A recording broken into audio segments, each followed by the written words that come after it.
नमस्कार, मैं दीपक शर्मा, मेरे यूट्यूब मंच पर आपका स्वागत है।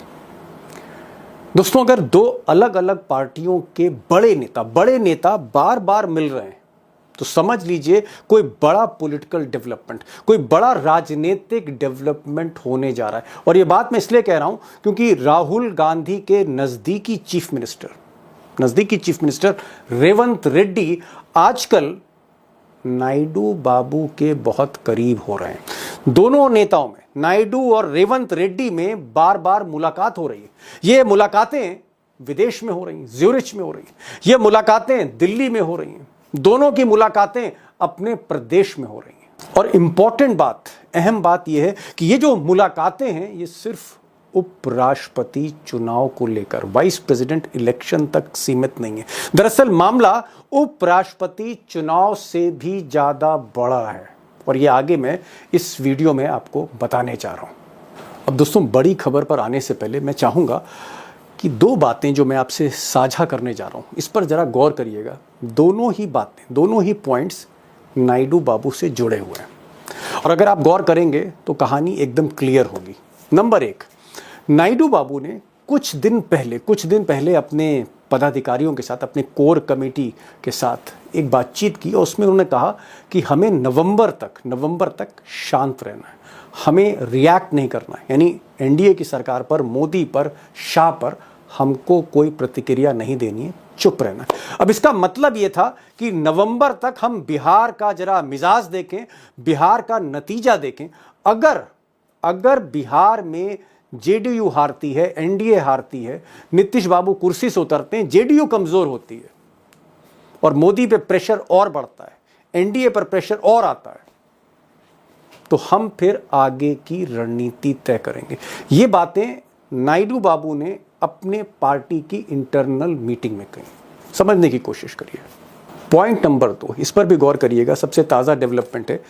1 सितंबर को, यानी 24 घंटे पहले, नायडू बाबू ने 30 साल राजनीति के पूरे किए और इस राजनीतिक सफर में वो 4 बार मुख्यमंत्री रहे और 1996 में यूनाइटेड फ्रंट गवर्नमेंट जब दिल्ली में बन रही थी तो उन्हें प्रधानमंत्री का पद ऑफर किया था, जो उन्होंने उस वक्त स्वीकार नहीं किया था। यानी प्रधानमंत्री बनने के बहुत करीब थे, 4 बार के मुख्यमंत्री हैं और अब उनका जो बेटा है नारा लोकेश, ऐसा कहा जा रहा है कि अब उनको सिंहासन सौंपना चाहते हैं नायडू बाबू। 75 साल की उम्र है और चर्चा हो रही है ये जो 30 साल का सफर पूरा हुआ, इस पर नायडू बाबू के जो करीबी पत्रकार हैं, जो तेलुगु चैनल हैं सरकार के करीब, वहां पर हर चैनल पे डिस्कशन हो रहा था कि क्या नायडू बाबू अगले पीएम हो सकते हैं।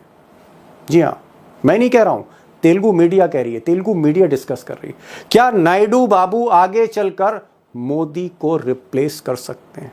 ये डिस्कशन का टॉपिक है तेलुगु मीडिया में।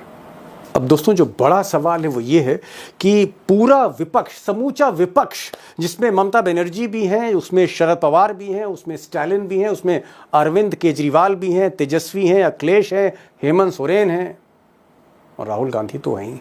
ये सारा का सारा विपक्ष, जिसमें left, socialist party, Congress, Shiv Sena जैसी पार्टी, उद्धव ठाकरे जैसी पार्टी भी, सब के सब जो पिछले कुछ दिनों से मीटिंग कर रहे हैं, संसद ठप कर रखी है, एक ही मकसद है, मोदी को किसी तरह से कुर्सी से हटाना। क्योंकि मोदी आज की स्थिति में बैसाखियों पर है, अल्पमत में 240 से बीजेपी की संख्या बढ़ नहीं रही तमाम कोशिशों के बावजूद और हर तरफ से घिरते जा रहे हैं। तो विपक्ष को लगता है यही समय है, सही समय। लेकिन सवाल यहीं से शुरू होता है। सवाल यह है कि बिना नायडू बाबू को इधर से उधर किए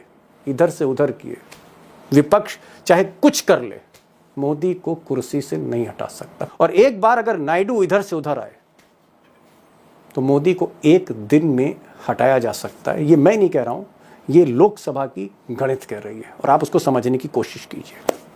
अब दोस्तों, लोकसभा की जो संख्या बल है, जो नंबर है, जो गिनती है, जिस पर मोदी जी खड़े हुए हैं, हालांकि बैसाखियों पर खड़े हैं, उसमें एक खेल और है और वो खेल ये है कि सिर्फ और सिर्फ किंग मेकर नायडू बाबू के अकेले दम पर कुछ होने वाला नहीं, उसको अमित शाह मैनेज कर सकते हैं।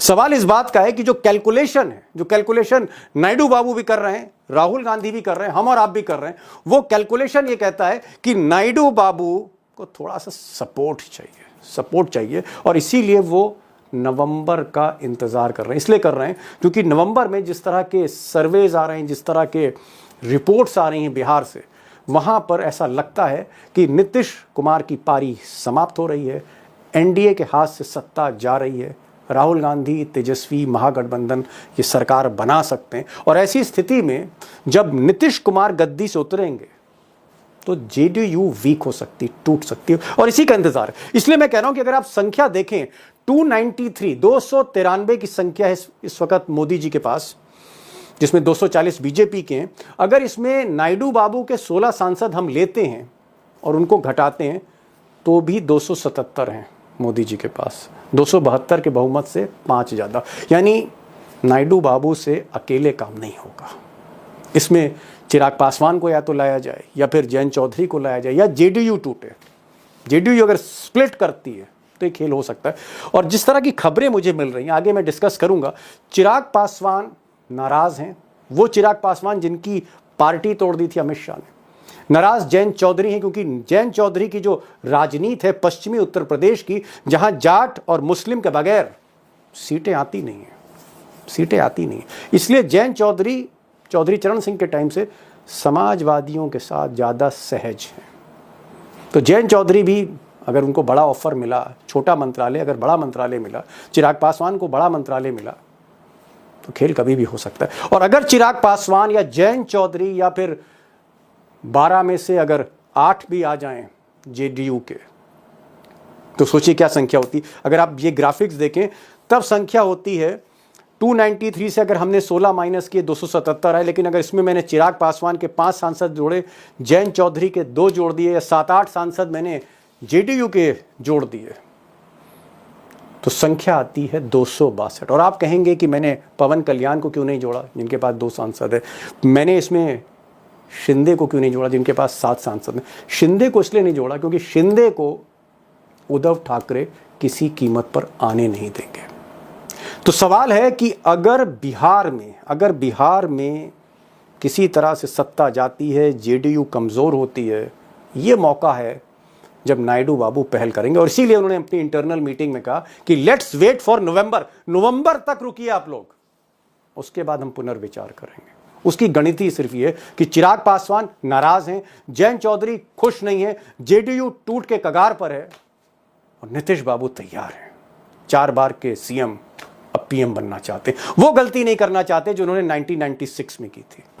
अब दोस्तों, जो कैलकुलेशन जो मैंने आपके सामने रखा, वही कैलकुलेशन, वही गणित रेवंत रेड्डी भी लगा रहे हैं नायडू बाबू के साथ बैठ के, वही गणित टीम राहुल गांधी भी लगा रही। उसी गणित के आसपास शरद पवार हैं, उद्धव ठाकरे हैं, स्टालिन हैं, ममता बनर्जी हैं, केजरीवाल जो इंडिया अलायंस से बाहर हो चुके हैं वो भी हैं। उसकी वजह ये नहीं है, उसकी वजह ये बिल्कुल नहीं है कि नायडू बाबू को सब के सब ऑब्लाइज करना चाहते, बिल्कुल ऐसा नहीं है। नायडू बाबू पर कोई मेहरबान नहीं है। भले ही जो इंडिया अलायंस है उसकी आइडियोलॉजी नायडू बाबू की पार्टी की आइडियोलॉजी से मेल खाती है, लेकिन नायडू बाबू को कोई ऑब्लाइज करने नहीं जा रहा। इस गलतफहमी में मत रहिएगा। मकसद जो है वो नायडू को प्राइम मिनिस्टर बनाना नहीं है।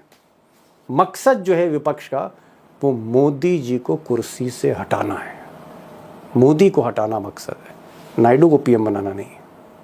अब दोस्तों, जो बड़ा सवाल है वो ये है कि नायडू बाबू से पर्दे के पीछे जो भी लोग मिल रहे हैं, चाहे रेवंत रेड्डी हो, राहुल गांधी के दूत कह लीजिए, या फिर तमिलनाडु के मुख्यमंत्री स्टालिन कह लीजिए, या फिर उद्धव ठाकरे हैं, शरद पवार है, जो भी लोग हैं जो नायडू बाबू से मिल रहे हैं, क्या एक बड़े ऑपरेशन की तैयारी हो रही है, एक बड़े ऑपरेशन का इंतज़ार है?